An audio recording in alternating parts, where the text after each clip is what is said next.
Hi Gandhi class, welcome to your second Talk for Writing lesson this week. And our learning objective in today's lesson is, can I use alliteration? So shape poems often use alliteration, but what is it? Pause the video to have a think or a discussion with somebody who is nearby and free to do so.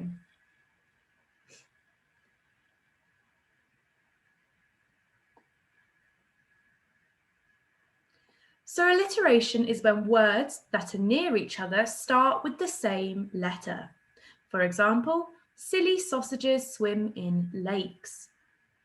What letter are we using here that's been repeated? Pause the video and have a think.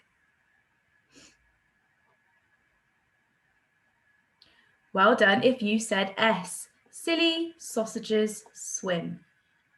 S is our alliteration. But why use alliteration? Pause the video to have a think or discuss with somebody who is nearby and free to do so. Why do we use alliteration?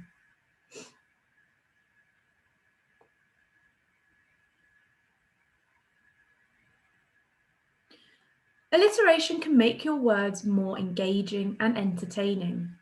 When your writing engages your audience, they are more likely to pay attention to and remember what you say. But how do we use it? Alliteration can be used anywhere. In writing, it's often found in sayings and humorous poetry. That means funny poetry. It is important to be creative when using alliteration in order to have that great effect on your listeners and make it more memorable for them. There are different examples of alliteration. It can be used in different ways. For example, with just a letter. So we've got make a mountain out of a molehill. M is the letter that is being repeated. Make a mountain out of a molehill. You've also got Matthew met Michael at the moor. Again, N is being repeated. But you could also use the same first syllable. So busy buzzing, the bee behaved beautifully. Here you've got busy buzzing, which gives the B sound. And then you've got bee behaved beautifully, which gives the B sound. How to identify it? The best way to spot alliteration being used is to read out the sentence. Make sure to listen for the words with identical consonant sounds. This will become more noticeable if you read it out loud. So we've got some sentences now below, and I want you to identify the letter being repeated. So here's our first one. Betty and Bob brought back blue balloons from the big bazaar. What letter is being repeated? Pause the video and have a think.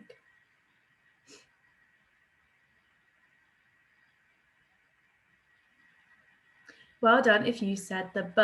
Betty, Bob brought back blue balloons from the big bazaar. Okay, the next one. 4 furious friends fought for the phone. What letter is being repeated here?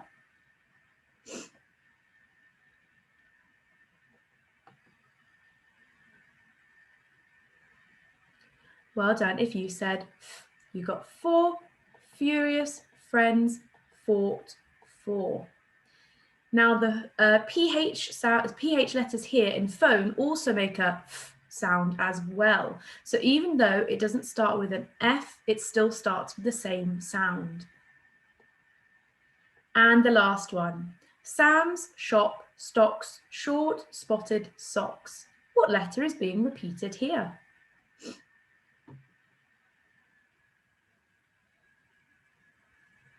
Well done, S's. Sam's shop stocks short spotted socks. Okay, I've got 2 sentences here for you, and I want you to have a think about which one gives more description. So this is sentence number 1. The butterfly flew past. And here is our second sentence. The butterfly brushed briefly against the beautiful bush. Which one has given us more description?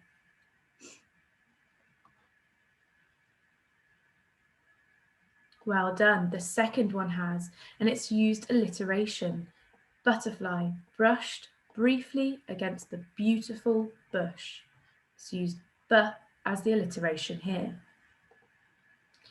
I want you to have a go at writing one yourself on your whiteboard about this puppy.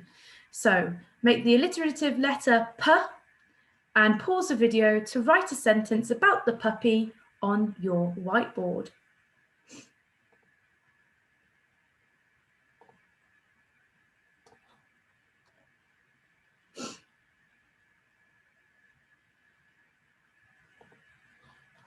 Okay, so you could have had something like, the playful puppy pounced in the pool. That could have been your sentence, and the alliterative letter here is P. Playful puppy pounced pool. So not every word has to be alliterative. You can use the prepositions such as the and of, and pronouns such as his and her, and still maintain that alliterative effect. As you can see here, you've got the playful puppy pounced in the pool. So even though you've got in the here, which breaks up, it still has that alliterative effect.